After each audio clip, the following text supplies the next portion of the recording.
I'm David Marks. And I'm David Holt. And welcome to the Money Tree, brought to you by... Who's it brought by?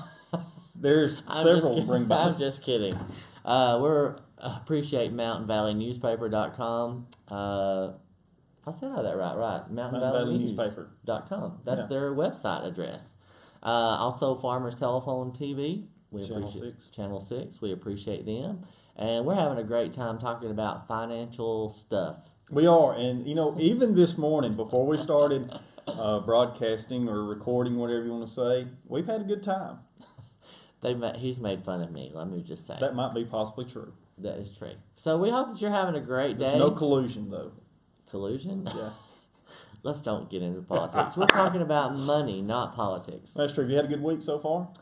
I have. It's been a busy one as a pool manager, and it's hot June weather. We've been covered up, and I feel like I'm the hot dog king. I have sold more hot dogs than anything. I might as well get me a little cart and be a vendor in the streets. That's right. Maybe you need a cart to push around the pool. Have a little bell. No, there's not air conditioning around the pool. That's true. That's a good point. In the office area, there's air conditioning there. So those poor lifeguards sit out there in the summer heat and humidity in Alabama, and you just are sitting in there, feet propped up. No, my feet are not propped up. I'm doing something, but they're getting a tan, and they're getting paid to sit by the water, and so... I would call that a win. I'm good to my employees. I am. So I have something that I want to throw at you. It's a fact, a financial fact of the week, if we can call that. Are we adding something new to our show? A financial fact of the week? Financial fact of the week. And I want to try to do this. How did you come up with this, by the way? Just spur of the moment. One night I was sitting around and I thought, we need to add, you want to always grow as a person and as a financial planner. So I want to give a financial fact for the week. Did you know Warren Buffett? You know who Warren Buffett is? He's a wealthy man. He is. He's not the singer of Margaritaville. That would be Jimmy Buffett. Hey, we listened to Jimmy Buffett radio, by the way. I did too yesterday. I was out working. When I started that, the lifeguard's like, who is that? I didn't know who Jimmy Buffett was. I know. He's an Alabama guy. These young people today, they don't know. Okay, so I'm sorry. Warren Buffett, not Jimmy Buffett, but Warren Buffett, lives in the same house that he bought in like 1952. Now, this man has made billions of dollars, paid like $56,000 for his 2,200 square foot house, still lives in that same house. So he is very frugal, much like someone else we know. Cheap. I'm cheap. Warren Buffett's frugal. Billions versus pay my bills and I'm happy. Okay. As long as I don't make too big of a car payment. That is a neat fact. It is a neat fact, and I thought that would be something every week. But when people win the lottery now, there's even a show that My Lottery Dream Home, and once they get this, they're ready to spend it all on a house. Right. And I'm like, how are they going to keep that house up? Well, you have to pay taxes and utilities and upkeep because, there's always remodel. And, that's one thing about, there's a TV show I think called Lottery Changed My Life or something like that. And the thing that people that win the lottery are kind of like professional athletes. Most professional athletes wind up going bankrupt within 3 to 5 years after they leave their sport. And that's because they live above the means that they can manage. So Warren Buffett, of course, has been very frugal. He's been very strategic with his money. He could have probably bought any property that he had wanted. Being a billionaire, I would want to buy a house in Hawaii. Well, instead of doing that, he stays in his hometown state, in his hometown house, and saves his money. So it's a very, very smart move. That is a smart move. Because most of his money's tied up in the market. What if the stock market crashed like it did in 1929? I know that's a long time ago. But what if that happened? Yeah. And he lost everything? He would still be able to live in his means. Right. So there wouldn't be, because when you buy property, you have to pay taxes. Well, you might have enough to pay when that $1 million check comes in, but what happens for the next 20, 30, 40 years of your life? And there's upkeep, maintenance, utilities. Sure. People, I don't think they just realize that. Sure. So that's something to keep in mind. The home is That's a great financial fact. Yeah, I thought that was something kind of interesting. And we'll have another one next week when we film. Yes, we added something new. We're growing. We're getting better. That's right. Bigger, better, stronger. Isn't that how it goes? Something is like that the word? I don't know. So you said that you're working at the pool, and that brings us, segues. Oh my gosh, we're segueing again. Into what we're going to discuss. That's not the riding thing with two wheels that you lean forward, right? It is. Is it? That's a segue. Okay. Yeah. I'm not sure how they developed that name, but we'll use it as a term. Have you ever rode those? I haven't. Okay. I would probably. My wife and daughter have, and they survived. They did well. I tried one of the hoverboards one time. Oh, no. That was a bad idea. I need something to hold on to. Yeah, that was a bad idea because I kept just sitting there going in circles. couldn't figure the balance. Okay, out. we're segueing to financial things. So this week we're going to talk about ways that you can get out of debt by working a second job. Second job. Yes. That's So, what I do. So we That's might what even you say do. we're working our way out of debt, Dave. Where my credit score goes high. Could we? You didn't He's want a to join star. I don't know. in? I thought he would join in. He didn't. I don't know the lyrics, but I do like the idea. Yeah. Well, you know.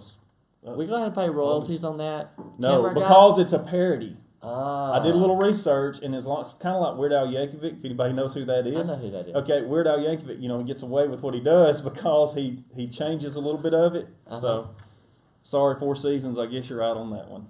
I know it's kind of a cute idea. Working my way out of debt, Dave. Mm-hmm. I threw the Dave in there. What's the next line? Where my credit score goes high. Ha ha ha! Credit scores. Yeah. Okay. I tried it out in the shower this morning, and you actually responded better than I thought. Better than the Mighty Mouse thing. So you did good with that. So we're trying to help you get out of debt, and one way is a second job. I have one. You have one. I've worked many second jobs. I have also, and you know. The thing about a second job is it's a great way to work your way out of debt, but it takes a little bit of planning in doing that. Now, the options are open because remember, this is something that you're going to supplement your income with. Right. But there's things you have to think about before you do that. So let's talk about that for just a second. Think about other ways we can get out of debt that we've discussed. Well, first of all, there's the envelope system. The envelope system, of course, the heavy hitter, and we published that video actually last night online on our Facebook page. Yes, and on YouTube. Also, it's that really cool Excel spreadsheet they can download off the site where you plug your stuff in. You get a beautiful little pie chart telling you where your money's going. Yes, the expense tracking and the envelope system, two great ways to work out of debt if you are managing one job. But let's say that that's just not enough. Okay. So you're going to the second job. So you talked about that. If we can, let's go to our first slide. Okay. Look first at that slide. real quick. Looking at our first slide, we can see that we're working our way out of debt, and a secondary job provides supplemental income. Mm-hmm. Okay. Also, you can fit it in with your regular job. So this is something that you can do with alongside the job you already have, the career you may have, and I'm going to let you discuss that in just a few minutes because you do that. I have done it for years, yes. Right, and it serves its purpose. The purpose of this job, of course, is to work your way out of debt. Now, what if you say, well, I would like to buy a new vehicle? Mm-hmm. Okay, would you use your secondary job to eliminate that debt? You could. You could. So it applies to... Wait, I got one right? You got one right. And it applies to a broad spectrum of debt elimination. Okay. So let's say that you are taking a second job, which is... Managing the city pool. Managing the city pool. And you decide that with that money, you have a car payment existing, or you're going to add one or the other. You need to take that money that you make, set it aside, and pay that car payment with it. That would be what a secondary job does for you. Now, can you use it for savings? Can you use it for vacation? You could. That's where a secondary job is absolutely just great at trying to help you. I thought you were going to say Paramount. I can say Paramount. You're doing better. Paramount. I'm impressed. Hey, I got a few good brain cells left. So my brother last night was making fun of my gray hair. I'm like, look, it's hanging on.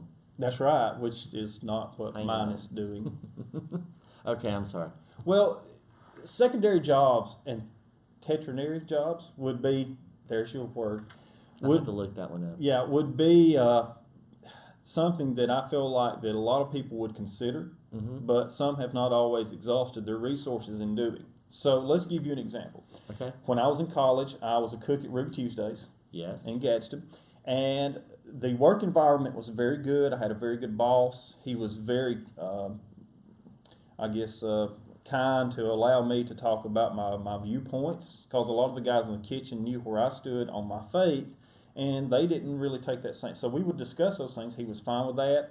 There was a board above our kitchen door. He'd let me write Bible verses on. Anyway, it was very, very open situation. Well, he left to go to another job, as good managers do.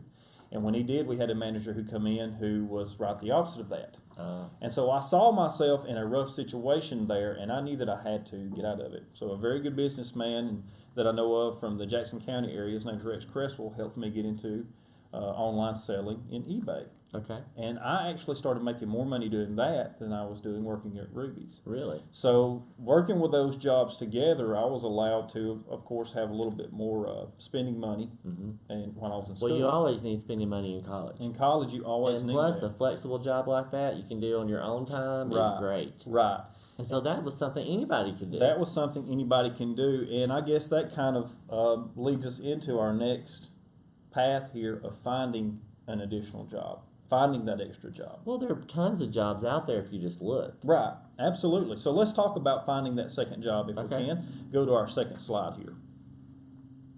As we look at that, the first thing we see is that we have restaurants. That's always a great place because I know there's been several teachers who have taken jobs doing things like serving or cooking.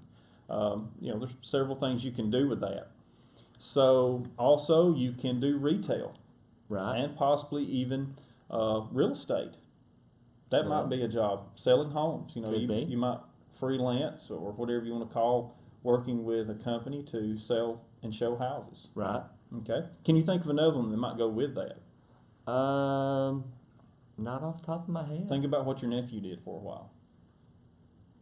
Work at a restaurant? Wait tables? No. I have no idea. I worked life insurance. That's true. A lot of life insurance companies or insurance companies in general will allow you to work for them on the side because it's a commission-based job. Right. So you pretty much set your own hours, your own. But commission-based jobs, really, there are incentives to do more. There is incentives to do more. And I would think that someone who is in a professional type job, working with a company, like I did doing insurance and investments, was really an advantage because they did not have to pay me if I did not work, and I did not get paid if I did not. So it motivated me and gave me that motivation to try to stay on top of that. So it was very good. Looking back at our slide, the next thing we can look at is city or public works. Hey, that's me. So city or public works, give me an example of that.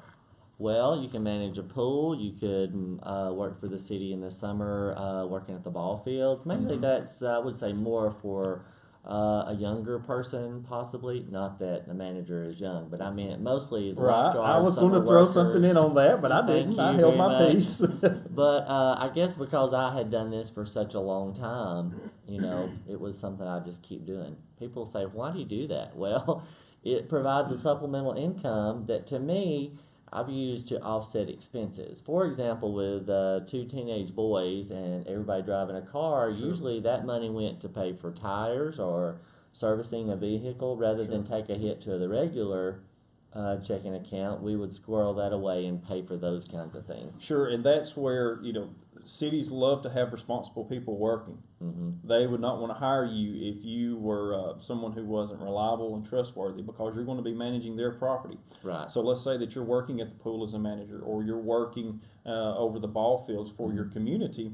They want someone they can depend on. Right. And so education, of course, is something you have to be background checked and certified in, and that's a great summer job for you to do doing that, right? Yep. Plus you can get a tan or sell hot dogs. Well, I sell hot dogs. I don't work on a tan. My tan comes from mowing grass, which could be another part-time job. And that is the next thing on our PowerPoint is you see that lawn service, because you know what? You do not have to be I won't say highly skilled, but you don't have to be someone who has a PhD to cut grass. Hey, someone's always looking to have their yard mowed and do the weed eating and that kind of deal. So what if you had an acre of grass? The property that I owned, I had 1 acre basically. And you go out and say, I want someone to come mow my yard, cut my grass, whatever you're going to say. What do you think would be a fair price for 1 acre? $30. $30. I think that's a fair price. So if another good answer. Good answer. If you already have a mower and you have a weed eater, then you maybe a trailer or two or whatever, you can load that baby up and take it and make you $30 an Within hour. an hour. Yeah. So that's I don't know if you've run numbers on that. $30 an hour is not bad money. That's good money. And you can basically mow as many as you want to. And work around your own schedule. Right, you can, and that's the good thing about doing lawn care. Also, we know that you can explore your talents. Now, this is something that I feel like kind of.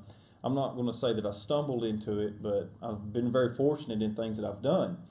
And to give you an idea of this, I've always enjoyed doing woodworking. Mm-hmm. Now, my dad is not a carpenter. He is more mechanically inclined, electrically inclined. But I always enjoyed doing that, so I had to be self-taught. And one of my favorite movies and my roommate's favorite movies from college was Lonesome Dove. And there's a specific sign in that. So I had made him one to hang in his classroom when he was a teacher. And he was like, you should think about selling these. It's pretty authentic looking. It's pretty neat. So I made 2 or 3 of them, stuck them online, and started selling them. And now I shipped my 554th one this morning. Well, first of all, I'm impressed that that's a money, but I'm more impressed that you counted how many you've sold. Mm-hmm. Is there a reason that you've done that? I think it's just a personal pride kind of thing. And, Okay. and I actually do take a picture of every one of them, and I put them on Instagram on the company's page so that I can track where they've been to and what number went where. Okay. So you sign and date them on the back? I have an official little stencil that I do that's my own that I created, and and then I number them, and then of course I have a Bible verse I write on the back. What if they become a collector's item one day? I would probably have to be dead or something. I don't know. But that's just another way to make more income for yourself. Just I don't want to say piddling. But it's true. But spending time doing something that you love, just like making a sign that came from a movie that you were watching. Right, and it takes about 2 hours from start to finish for me to do that. But, by the time that I ship those out and everything, I'm probably making about $20 an hour doing that. And it's something I enjoy. Yeah. It's something that I love to do. Also, another one that, this is something that, teachers could really lean on, but not just a teacher. A college student could do this, and that's tutoring. Well, before you go there, let me back up and say I learned to play the piano when I was much younger. Mm-hmm. And so one of the part-time jobs I had was teaching piano students. Mm-hmm. Right. That was many, many years ago, and I had 17. Oh, wow. So you imagine, you work full-time, but in the evenings, like 3 days or 4 days a week, you would teach piano students. Sure. That might have added to the gray hair. I don't know. Well, it probably could have. But it was fun, and it's really cool. It's gratifying when you have a student that you've taught and they get to the point they play, mm-hmm. and you hear your style of playing and what they do because that you've been in teaching them. Right, and that goes kind of hand in hand with exploring your own talents. Mm-hmm. Yeah. Because not everyone can teach, not everyone can play an instrument. Right. But those who can teach and play an instrument together, of course, they're a good resource they can depend on themselves. I get calls all the time. I just don't have the time to teach piano anymore. Well, maybe you need to do, a market value kind of thing there, supply and demand, and say, well, my time is very valuable, so it's $500 an hour. You think you? No, I cannot get that. Couldn't pull that. Well, no. I'm just trying to help you out here. Thank you. The next thing you can do is sell online, and this is something I reverted back to: eBay, Etsy, even Amazon. There's Fiverr is a website that you can do. Have you ever heard of Fiverr? I have not heard of Fiverr. Okay, for those who don't know what Fiverr is a service where you pay $5 for someone to do work for you. So, for example, let's say that you were very good at graphic design. Well, you might sell, design company logos, and it's $5. Now, the way Fiverr works is the initial buy can be $5. So let's say that we were going to do a 30-second commercial on the money tree. Well, we might sell a 10-second spot for the $5, but if you wanted to do the 30-second spot, it might be $50. Okay. So you can actually set your price range higher, but the initial way that was started was it's $5 for the services they charge. Okay. So this is something that I actually used Fiverr before. With another little side business I have, which is social marketing for companies, and I would go in and I would write the code for their website to make them communicate with social media sites through Fiverr. Okay. So, it would be a little bit of code work, but it's open to mainly technology, but it can be logo design, things like that. Back to eBay, Etsy, and Amazon. Just remember that those do charge fees to sell on their site. Right. So eBay is going to be about 10%. Etsy is going to be about 7%, I believe. And Amazon's probably going to be about 8%. Sometimes it's 4, depending on if you're. But if you sell it, I mean, you're making money off of it. Right. You just need to have a business model. You need to build in. If you buy something for $5 and you sell it for $5.50, you may not be making a high enough profit margin to cover your cost. True. So make sure that you're making yourself money in doing that. Right. All right. Also, on top of that, you can sell stock photos on iStockPhoto.com. You have a cell phone, right? I do. Mm-hmm. You could go out if you find this very nice picturesque place and you take an awesome picture and think, yeah, that's really good. You can post those on iPhoto or iStockPhoto.com, and you can actually sell those photos to people like me who may want to buy them for social media purposes or for advertisement purposes, things like that. Wow, I'd never heard of that. Yes. There you go. Those people who love to take pictures, not selfies, by the way, but just pictures. Well, I guess you could use the selfie. I guess you could, but I'm not real sure how. Some people could use their selfie. Mine could be sold for like keeping crows away from gardens or, something like that. Deer's run away. Everything has a purpose. Everything has a purpose. Under heaven, right? So the next thing you could do is you could clean houses. Or your own house. Or I don't know if you could pay yourself to clean your own house.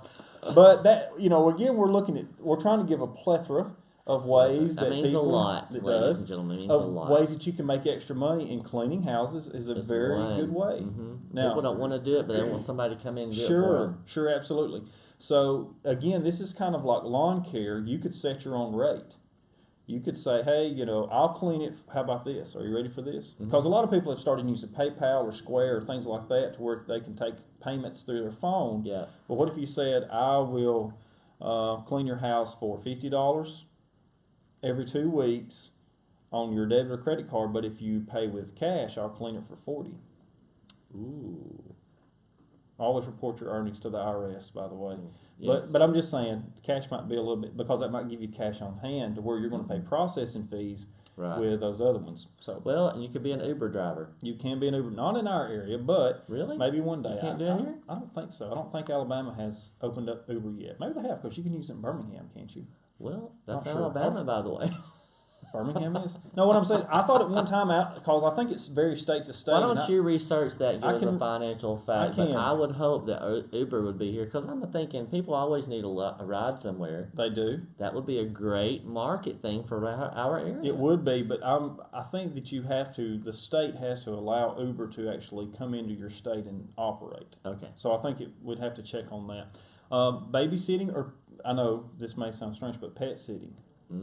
Because people love their pets. My brother is one of them. Yes, and so I love my dogs, but actually they're my kids' dogs that they married, moved off, and I've inherited the dogs. Right. So they're your one of them loves me a lot. They're my granddogs. I hadn't thought about that. Bailey and Bella. There you go. Well, a lot of people, spend a lot of money on their pets. They're very meticulous about them, and if you are good with animals, you may be a good pet sitter. That's true. In the same sense, if you're good with animals, you may be a good babysitter, because they're probably both going to be about the same. You take a 2-year-old and a dog, they may, they're going to get along well. They're going to be about the same. And the last thing, and this is something I spent about 2.5 hours Saturday morning doing this, is car washing or car detailing.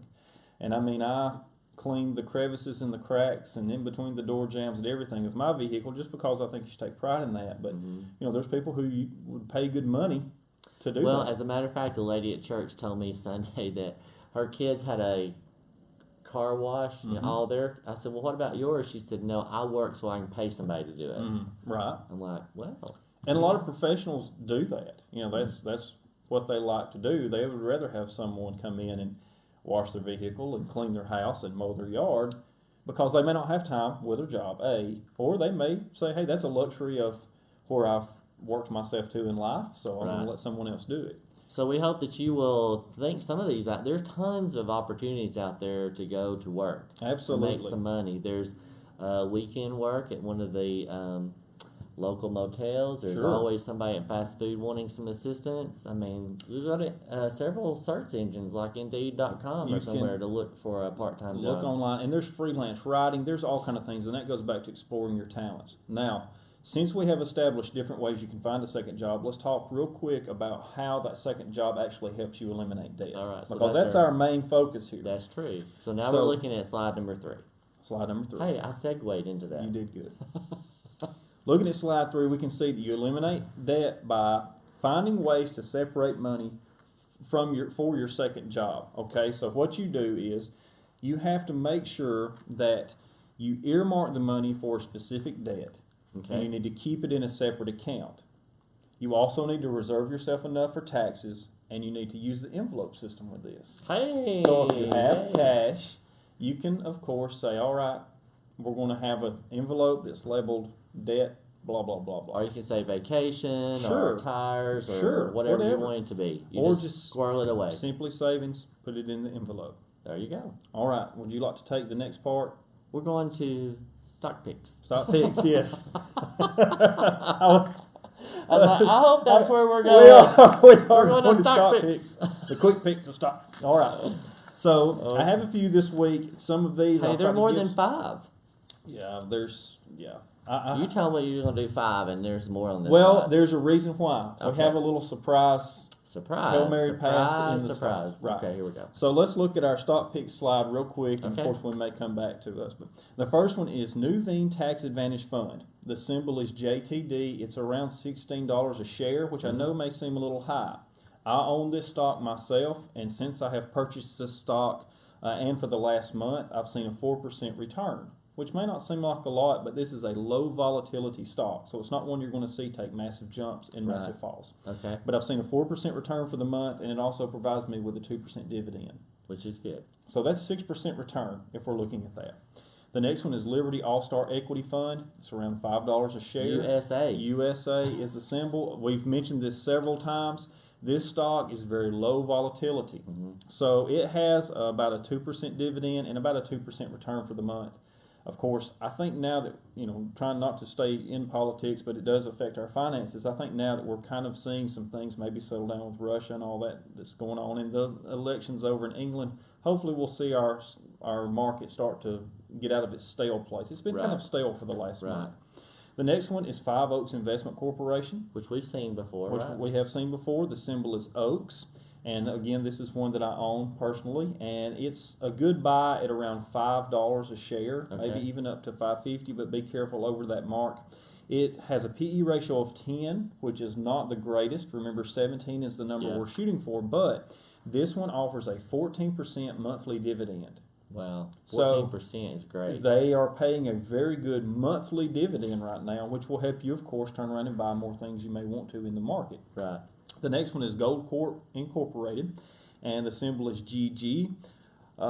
It enables you to invest in a gold company. Now, it only has a 1% dividend, but if you know much about gold stock companies, they do not offer very high dividends. Okay. And that's because there's a high risk in gold, because it can be very volatile at times. The dollar is very strong right now. Okay. So what do you think gold has done? Gone down. It's gone down, okay? Hey, that's 3 in a row. You're doing great. You're learning about the market. I'm learning about the market. See, Robin would be so proud. They would. So the next one is Pioneer Natural Resources, which is the symbol is PXD. This is a higher price stock. You're looking at more like $125 to $135 a share. So it's something that's more mad money than I want to spend. Right. It may not be something you want to buy into, but there may be some that do. And it's an oil and natural gas company, and it has a 6% growth for the year. Wow. Now, this is the big hitter with this one. It has a 78% growth for the last 5 years. Wow, so 78% growth? For the last 5 years. You're not going to find that in a bank savings account. No. No. And the next one is a penny pick. This is a Kenny Rogers stock right here. You got to know when to hold them and know when to fold them. We're gambling here. You are honestly 100% gambling with this stock. So we go to our investment club meeting last Thursday, and we're sitting there talking. This is one that we all decided we would buy and take a gamble on and see how it does. This is Opexa Therapeutics, and the symbol there is OPXAW. Now, if you look this up on your Robinhood app or on the app that you use, number one, you would not want to buy this one if you're paying commissions, because you're going to pay a lot more commissions than the stock is worth. Okay. I think this stock is a good buy. Are you ready for this? At 4.5 to 5 cents a share. Wow. So if you have $2 or $5, you can literally buy a lot of this stock, because I think within the next 6 months you may see that price double. Wow. Then possibly. You can sell. Then you would want to sell. I think it's a sell point. It's anywhere over 7 cents a share. It's very cheap. So you have that cell point. They developed immune therapy devices, and they have something right now that's being through the FDA process. Okay. So and if that makes a hit, if it gets approved, I think the stock could grow. Okay. So these are our stock picks for this show. So we hope that you will get out that Robinhood app and be checking everything and make sure it's doing well. That's right. That's right. We appreciate you guys watching the Money Tree, and we hope you'll tune in again next time. That's right. Working your way out of debt, Dave. I apologize for that. We'll see you guys next time. Credit score will rise. Have a good day.